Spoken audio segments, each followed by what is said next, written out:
Wir werden uns heute einem Gemälde von Ernst Ludwig Kirchner zuwenden mit dem Namen Der Trinker.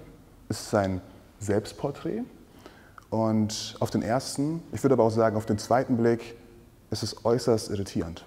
Ernst Ludwig Kirchner war Teil eines expressionistischen Künstlerkollektivs mit dem Namen Brücke. Die Expressionisten verstanden sich selbst als eine Art avantgardistische Gegenkultur. Ja, sie haben versucht, sozusagen eine Alternative zum bürgerlichen Leben darzustellen. Und das eben nicht nur in der Kultur, sondern eben auch in der Kunst. In der Kunst haben sie sozusagen den starren, unverzerrten Formen und Darstellungen des Realismus beispielsweise eben schrille Farben, verzerrte und verrückte Formen entgegengesetzt.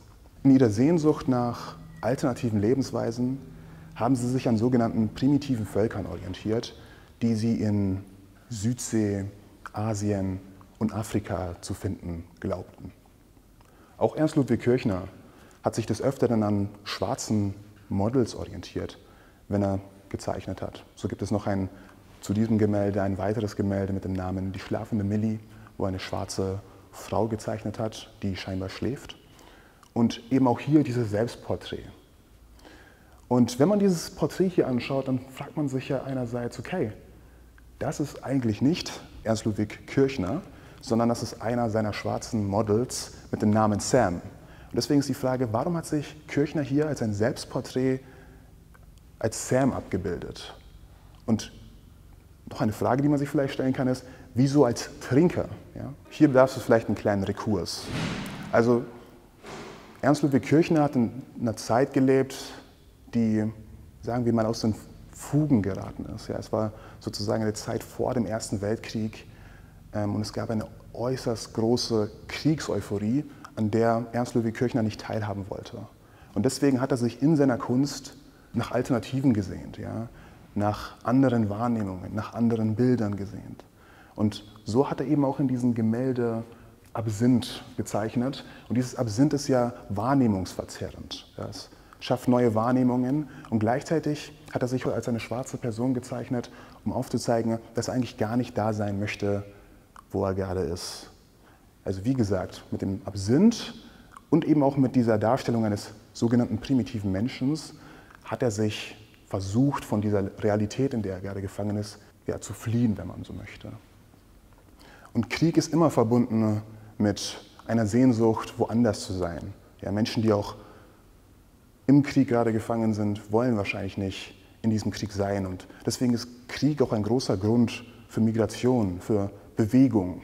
Ja? Und diese Bewegung hat Ernst Ludwig Kirchner durch seine Kunst versucht aufzuzeigen. Aber wir sehen auch in irgendeiner Art und Weise, dass er dennoch traurig ist. Also wenn wir mal in sein Gesicht schauen, sehen wir eigentlich einen traurigen Menschen, ja?